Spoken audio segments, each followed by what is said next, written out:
Hello and welcome to another colony submission video here on the channel. This is number 20 in our series taking a look at what the community has made. And today's comes from a very long-time channel viewer and beard booster by the name of Crowaust, who has played Ant Farm, except, maybe a little bit better than what we did. So let's take a look at what they've got going on here. Obviously, we have bottom to the complete top of the map. When I loaded this, I did get the achievement for building at the maximum height level. But if I were to, for example, try to build here, it says it can't because it's already at the top. And if I put one of these things here, it will let me build, but I can't build anything else on top of it. So we're at the very, very top of the build area here. And, if you watched our Ant Farm series, this is not a very big map. And it does have a lot of terrain that is maybe a little bit inhospitable to some degree. But take a look at all of the modification that's been done here. First thing you're going to notice is this enormous reservoir. And we're going to go through all of this in due time. But I'm going to start at the very bottom and work our way up. So this will be a view that you're probably going to be familiar with if you watched the Ant Farm series. And that is the very bottom of all of these naturally occurring reservoirs. Of course, with this 5x5 cutout, you'll find out what that's for in just a moment. Coming up here, something similar to what we did with the mangrove trees in this area. There's also some mangroves over here. There's a variety of different crops. And then, of course, oak trees. But this isn't the only place those show up in this map. We've got the dirt excavator over here. Very, very good use positioning of that. We've got power going through these wheels. And then we have a deep bad water pump in this area as well. We've got an explosives factory that's making, well, explosives. We've got a wood workshop. We've got a little bit more processing here for wood products. And everything, of course, is corralled nicely with these irrigation barriers so that we don't pollute anything where the trees are going. Continue going up. Oh, also there's showers here. Because I know Kurt's going to ask about the showers. So there you go, Kurt. Going up again. Same, well, I shouldn't say the same. Similar stuff to what we had going on at one point with the storage over here. Some more crops that are being grown in this area. And then you'll also notice now there's some of the framework for supporting complete new levels. It's not something we really did in our playthrough. But now you can see we've got these big water wheels. And the total map power supply is just about 11,500. And then as we get up here, you'll see that this area, kind of like what we did, again, tree farming. We've got farming, crop farming, whatever. And this map has employed pretty good use of two-way stations to promote some vertical transportation, even with just the stock assets. There's no mods on this. This is all completely vanilla. Obviously, this is in the same place because, well, that's where it goes. And then we've got housing spread out in a couple of different locations. We got some power here. And you'll see some more wheels as that continues going up. But it is very interesting to see some of the ways in which this is nearly identical to what we did and some of the ways in which it is not even close to the same thing that we did. And I think what's been done here has been done very, very nicely. You'll notice over here we got some big storage on these platforms and overhangs. Very good use of this space here. Like I said, we've got tubeways, and you're going to see more and more of those pop up as we continue scrolling up. More storage. We've got some food refinement over here. Again, with more power. There are bots on this playthrough, by the way. If you haven't looked up in the upper left, there's 156 of them and 153 biobeavers. Of course, most of the biobeavers are not doing anything. Sun's going to set here momentarily, so we might speed up the time just so we can continue looking at all the cool stuff we've got going on here. We have a separate two-way network kind of over here. I don't know that these actually fully connect. They might at the very top. I probably should have taken a look at that before we got too far. But the thing that I've been most impressed with so far in looking at this build is just how much has been changed on the landscape without it seeming like the whole thing was torn down and then completely built up like we did with Project 1K. But there's been a lot of stuff that's been added here. Now that you can see the bottom of the reservoir, it's really going to come into full focus. We've got, of course, a bunch of different food storage here. We've got some engines. We've got, yes, a number cruncher. The mine is here, of course. And then as we get a little bit higher here, You see we have a control tower for the bots that is actually buried in the reservoir, if you can see that. It doesn't seem to care about getting wet, which, you know, that's a very convenient thing. But I almost forgot to show you guys this. We've got a nice freshwater canal that has a diversion setup with these sluices. These are the OG sluices. They're not flow valves or what have you. So I think this submission predates that last-minute change to 1.0. I've been sitting on some of these for quite a while to wait to have an opportunity to make these as videos, but I digress. We got these two sources here. You remember, if you watched our series, what we did with that. But right here, we've got this sluice that is just going to close below contamination, open above contamination, etc. And then, of course, you can't really see unless I do something like this. This is just a very simple but effective bad water diversion channel. Clean water here, and then, of course, on this level, because there's all sorts of other reasons why you might want to have this, we've got another one of these things to close above contamination, etc., so on and so forth. But this level right here is the nucleus of most of the industry. We've got tube ways coming in, and it does look like I may have been slightly mistaken about how these networks are connected, because we do have this trunk line here. Got gravity batteries with a pretty robust capacity, and they are refilling very slowly, but they're refilling.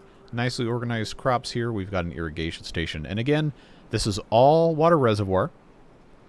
Where's all that water go? Well, I think it has something to do with how this is set up to irrigate everything. And then, of course, going down here through, I believe, yeah, see, this one's set to close above a downstream depth, which the downstream depth here, since this is just a free fall, is this little irrigation thing. It's a very smart design. And it's nothing super complex, but it doesn't have to be. It just works. This is another source right here. If I can get up to the level that that water is coming from, I can show you what we're doing. This, of course, closes above downstream depth, and it closes above contamination. What happens when it gets contaminated? Well, it all kind of flows through here, and then this is just open all the time, so on and so forth. This, I'm assuming, during a bad tide, would turn into bad water and then get ejected off the side of the map. Again, like I said, there's reasons for all of these things here, but without it being a bad tide, I can't really, you know, confirm or deny it. Anyway, I digress. I was just really impressed when I booted this up for the first time to check and see what was going on. At how simple this solution is, but also how effective it is. Of course, we have some, I didn't want to click on the levee, I wanted to click on the path.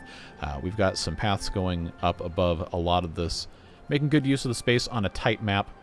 Come up to this level, we've already seen, and then now you can see we've got some more supports. But this level up here is almost entirely new terrain.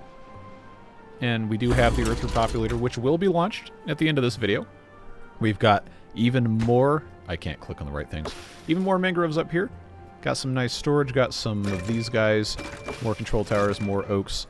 Yes, the indoctrination station has a place to go, and, of course, it's powered. I'm not exactly sure where that hooks up to power.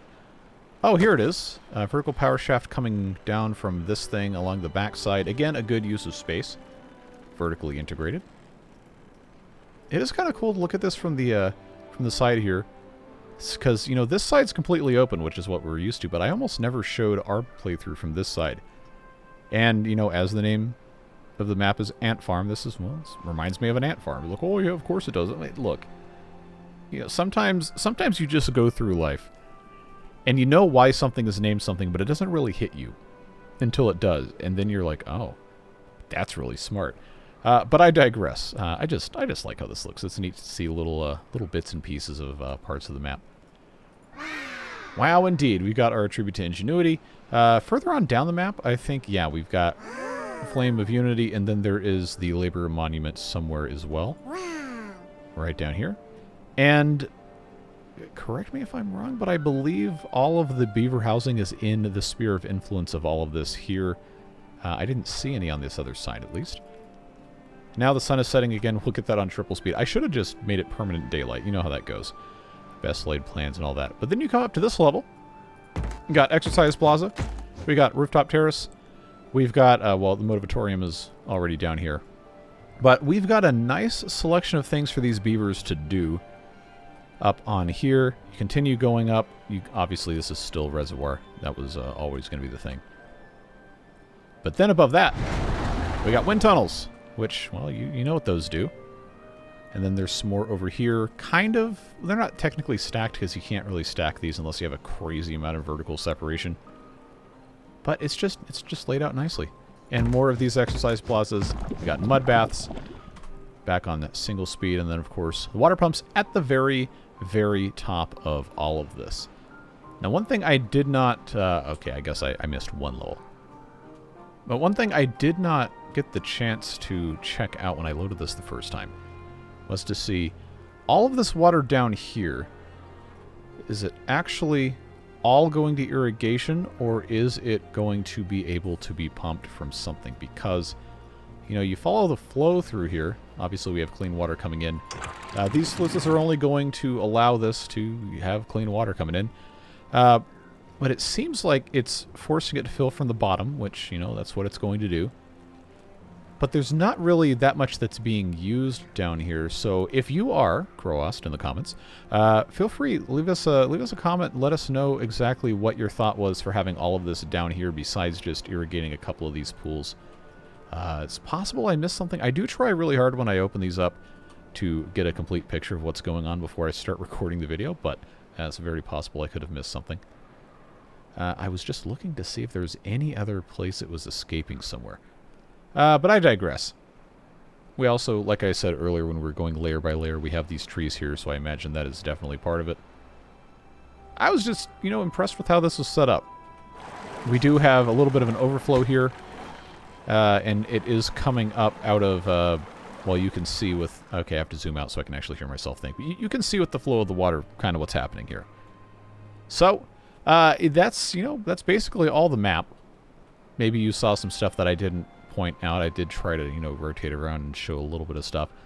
But, you know, with no mods and a very, very restrictive map that, you know, even without just building stuff is hard enough. But if you're actually playing it as a game, to get to the point where you have 162 bots, which is a greater number than we had when I loaded this, that's a lot. I mean, it's cycle 78. You can already see. There's a lot of time and care put into this. And I am very impressed with how this was done. This is kind of what I wanted ours to look like, but you know how that goes. Best laid plans, so on and so forth. So as this has no mods, I do not, unfortunately, have the first-person beaver mod. So we will have to be content to just kind of watch this from this standpoint. But it's about that time to go ahead and get this Earth Repopulator set off. But before we do, I want to make sure we thank the folks who make this series possible, so we can take a look at everybody's submissions here. And it's folks, of course, the Beard Boosters, like crowaust here, who submitted this, supporting the channel for such a long time, and making it possible for me to do this, and enjoy playing with beavers on the internet, and talking to all of you fine folks. So I really appreciate you, even if you're not on that list. I'm glad you're here. Let's send this one off with the Earth Repopulator launch, and see what these beavers have gotten up to in the game summary screen once that goes. I always like watching this launch. And I think because of the way this is set up, they shouldn't actually hit anything. We'll see what happens. We've got 8 of them that fire off. And it looks like, yeah, it looks like this angle is going to be totally fine. Totally fine. Because it's so close to the top of the map, you're not really going to hit anything. But I would be interested. Maybe I'll have to play with this later. If this is the highest you can actually place the Earth Repopulator. I think it might be. It would have to be, because look how high up this is. These are basically as high up as that's allowed to go. We got, I think, one more of these. And then we'll get that game over screen. Well, I guess not game over, but the U1 screen.